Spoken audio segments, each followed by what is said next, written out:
Oi, pessoal, boa noite. Dando continuidade à nossa incursão na ideia da praxia. Hoje a gente vai falar um pouquinho sobre o sistema nervoso central, ok? Então, esse curso faz parte da formação das agentes de apoio de Itajaí. E a gente vai conversar bem sucintamente sobre como que funciona essa parte, pensando sempre na questão da criança com deficiência. Então, vamos lá, sistema nervoso central. Eu só vou abrir aqui atualizar aqui o celular para poder ver. Então, qual que é a primeira ideia da onde que a gente parte? Quando a gente fala em sistema nervoso central, a gente começa a falar das questões da praxia, da motricidade, a gente tem que entender que a gente está falando de um sujeito que aí, segundo Fonseca, ele tem uma dupla herança biológica. Ok? Por quê? Porque esse ser humano que a gente tem hoje, que é o nosso aluno, ele vem de uma herança biológica, né, uma herança filogenética, então ele... boa noite, eu vou abrir aqui o celular para ver quem é que está escrevendo. Oi, Olivia, boa noite, como é que estás? Só para poder ver os comentários aqui. Deixa eu baixar aqui, aí eu consigo ver no ato. E aí, numa ideia biológica, então ele herdou uma estrutura corporal que historicamente foi sendo modificada, e cultural também. Deixa eu colocar o próximo slide para explicar o que essas duas ideias querem dizer. Porque o primeiro homem, o Australopiteco, ele tinha uma estrutura corporal mais parecida com um macaco, muito diferente do Homo sapiens, que é o nosso parente mais próximo. Então, para essas alterações acontecerem, segundo as ideias dos estudiosos, e principalmente das traduções que o Fonseca faz para a gente, existiram situações onde o homem foi desafiado a criar uma modificação. Por exemplo, existe um exemplo de que, em algum momento, o homem desejou pegar uma fruta que estava mais alta e romper um pouco a sua posição mais bípede. Então, ele conseguiu se esticar um pouco, e esse se esticar historicamente, né, geneticamente, provocou uma modificação, e essa modificação, essa ideia de que o homem aos poucos foi modificando o seu corpo pelas interações com o ambiente é uma ideia filogenética. E na questão cultural, quando o homem percebeu que ele poderia formar grupos, depois do descobrimento do fogo, principalmente, e que esses grupos poderiam registrar a sua história na parede, na caverna, etc., ele começou a criar mudanças e começou a compartilhar esses conhecimentos e já transmitir uma série de conhecimentos para as civilizações que iriam nascer, que iriam se gerar. Então, essas são as duas primeiras ideias, numa perspectiva filogenética dessa mudança corporal através de interações, e da cultural também, que são as bases da ideia da psicomotricidade. Então, esse homem que era solitário, que lutava para sobreviver, começou a formar pequenos grupos, descobrir coisas que foram sendo transmitidas através de uma linguagem e desenhos, ok? Continuando, quando a gente pensa na criança, seja ela com deficiência ou sem deficiência, existe nesse processo de ontogênese uma evolução que é filo e sociogenética. Então, a criança vai aprendendo, ela vai interagindo com o mundo, né? Primeiramente através do gemido, do choro, e depois através de uma linguagem não verbal, que vai se tornando uma linguagem verbal, até ela dominar os movimentos desse mundo que ela desconhece ainda. Então, a criança acaba vivenciando também essa evolução que o homem vivenciou há milhões e milhões de anos. Então, cada pessoa que nasce já nasce com essa predisposição a evoluir. É claro que ela precisa desse ambiente para sobreviver. Fala, pessoal, tudo bem? Bem-vindos mais uma vez ao Med Canal. Opa. E hoje, finalmente, depois de quase 6 meses, pausar aqui, que eu não sei porque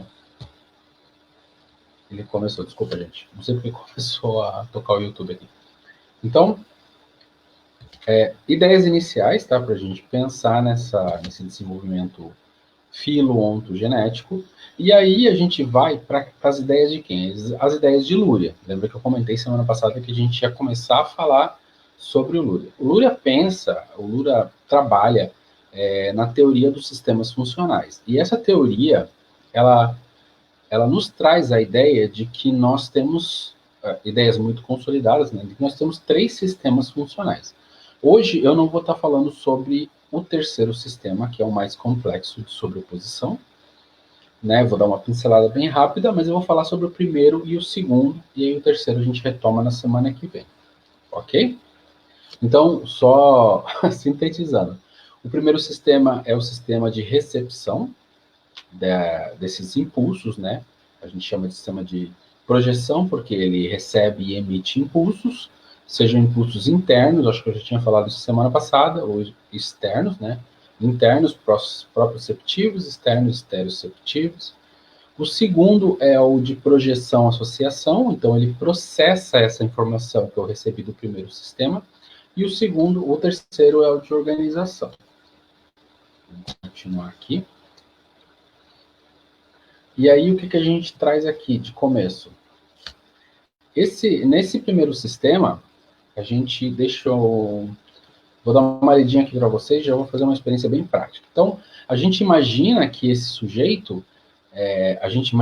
esse sujeito, ele é coberto de um sistema receptor, que é essa pele dele, com milhões de sensores. Então, ele detecta frio, calor, densidade, de informações que são proprioceptivas, então próprias de mim, e informações que são estereoceptivas, que são essas informações do ambiente. Então, a criança, quando ela vai se desenvolvendo, ela já interage, percebe e recebe essas informações do ambiente, ok?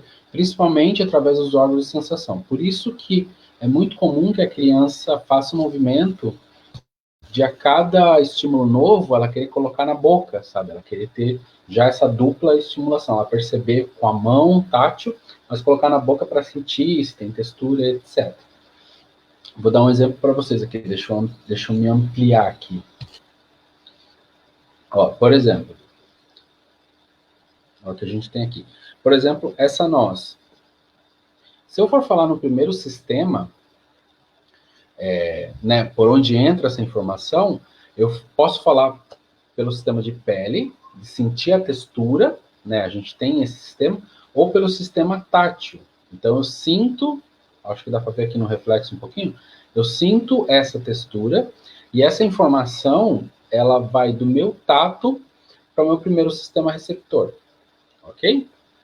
Deixa eu continuar aqui, porque a ideia hoje é a gente ser bem sintético e breve.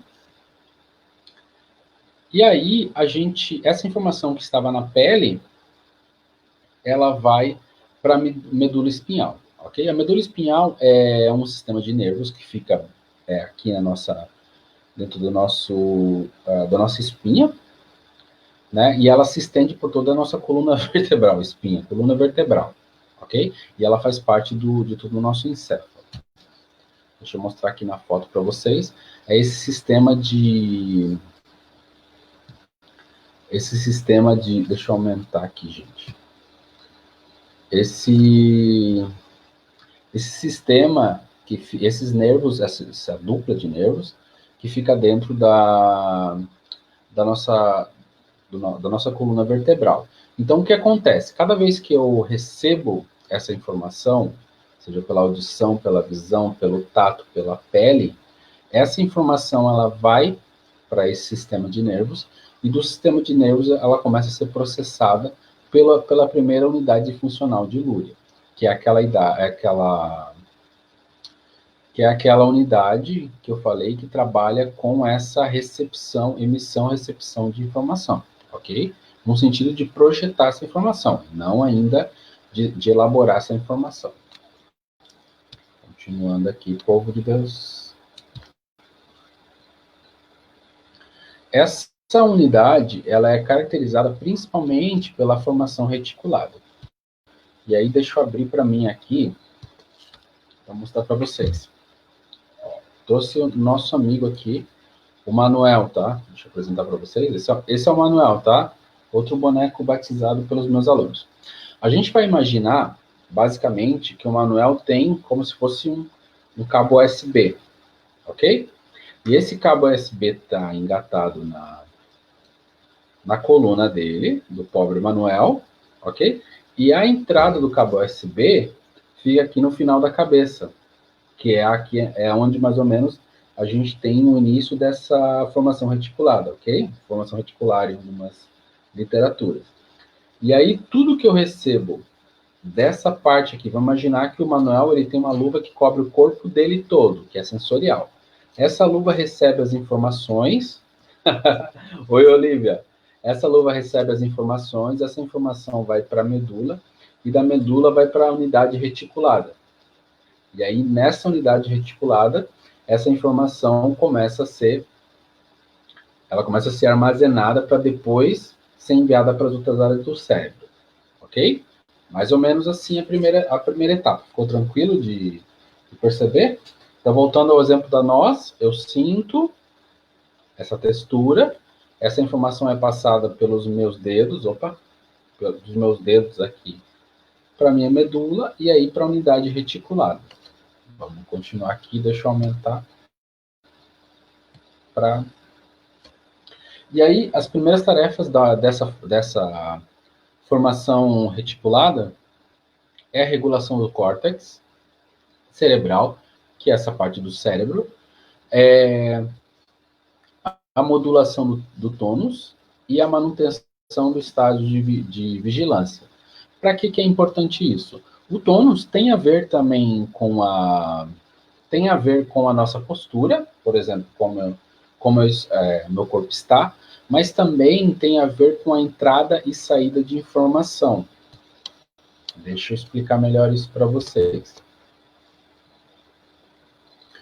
Ó, essa unidade reticulada, que fica na parte central do cérebro, na parte inferior do cérebro, juntamente com o hipotálamo, que eu não vou entrar, né, para não ser muito chato e muito específico, né, até porque para a gente poder poupar esse tempo, juntamente com o hipotálamo e o tálamo, elas trabalham na função de alerta, que é a nossa função de regulação de atenção e principalmente com a seleção de estímulos, porque não é todo estímulo que está de fora, por exemplo, que eu sinto com a pele, que eu tenho que imediatamente armazenar e elaborar e responder.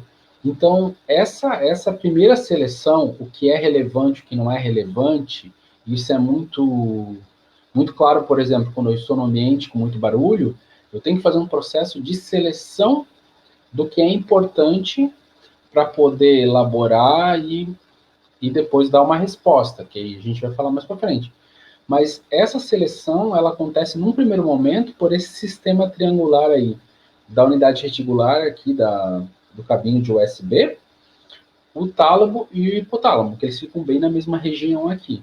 E aí eles selecionam o que é importante e o que não é importante de informação, o que vai entrar para o cérebro e o que não vai entrar para o cérebro. Por isso que muitas vezes a gente vivencia as coisas, está em lugares, acontecem as coisas e a gente não presta atenção.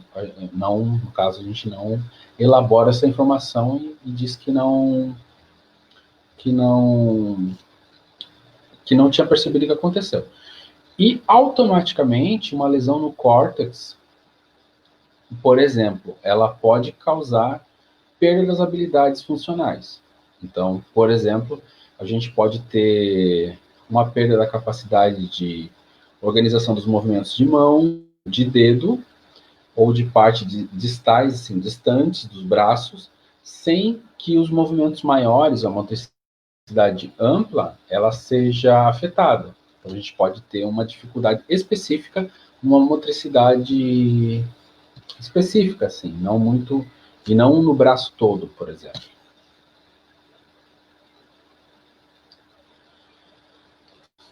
E aí, só voltando à unidade anterior, só recapitulando, a unidade anterior, ela é responsável por habilidades mais básicas, ok? Mais essenciais, como respiração, como controle sanguíneo, como batimento cardíaco, essas questões que garantem que a gente esteja vivo, e também elas possibilitam que a informação entre para ir para as outras unidades, que no caso é essa segunda unidade, e a terceira que a gente não vai falar hoje, ok? Então, a primeira é responsável a questões mais de sobrevivência mesmo. Essa segunda unidade, ela é uma unidade de projeção, né? A informação é projetada, mas também de associação. Então, é por isso que a gente pensa ela como uma unidade de processamento da informação. E ela é formada por essa área parietal, né? Aqui de cima do cérebro, temporal e occipital, ok? Occipital da visão, temporal da audição e parietal dos movimentos, ok? Da organização do movimento. Essa parte toda aqui é como se o Manuel tivesse também um chapéu. E esse chapéu, a partir dos comandos que vêm para esse chapéu, ele controlasse especificamente como que ele vai executar esse movimento um pouquinho mais complexo. E aí, vamos continuar. E aí a gente tem uma especialização, né, que ela vai se refinando. A criança, num primeiro momento, ela explora o mundo e ela é totalmente motora, como a gente fala, se a gente seguir Piaget, porque ela explora, cria, pega, sente, por exemplo, deixa eu pegar nós aqui, ela sente essa noz, explora, sente a textura, o tamanho, o peso, etc. Depois, com a especialização desse hemisfério, ela começa a identificar as coisas sem que elas estejam presentes. E aí, cada parte do cérebro esquerdo, cérebro direito, né, tem uma especialização específica. A gente fala que o cérebro direito é mais racional e que o cérebro esquerdo é mais emocional. Mas, assim, na verdade, o cérebro esquerdo, ele se organiza na questão da fala, em processos cognitivos que envolvem a linguagem, na percepção de esquemas lógicos, na memória verbal, no pensamento lógico, na categorização, que são pensamentos mais especializados nessa perspectiva. O direito, ele se especializa no pensamento espacial, então na percepção, por exemplo, de mapas, de rotas, na orientação viso-perceptiva, na memória não verbal. Então, os dois contribuem muito para o desenvolvimento da aprendizagem. Por quê? Porque as informações mais complexas, elas vão se desenvolvendo a partir do momento que elas são pedidas, o nosso cérebro tem que se especializar para produzir essas respostas. Ok? Vamos lá. E aí, olha como eu estou bonzinho. Super rápido hoje. Finalizando, né, citando o Fonseca, a praxia projeta-nos não para o estudo da motricidade especificamente, mas para a metamotricidade, que é determinada pela aprendizagem cultural, organizada e socioculturalmente transmitida e mediatizada. O que isso quer dizer? Quer dizer que, na perspectiva do Fonseca, através dessa ideia filogenética, sociogenética, a gente transmite um conjunto de informações desse ambiente para facilitar a existência desse sujeito no ambiente, nesse espaço. E aí a questão que eu deixo para vocês nessa noite é o que a gente está possibilitando que esse sujeito faça, descubra e aprenda nesse ambiente. Será que nós estamos ajudando ele a aprender e a superar as suas dificuldades? A gente está fazendo por ele ou a gente não está fazendo nada? E aí a gente está colocando ele numa posição de que não sabe, não consegue e não faz. Ok? Um beijão para quem fica. E essas são as nossas pequenas reflexões de hoje. Tá? Beijo, povo. Até a próxima aula.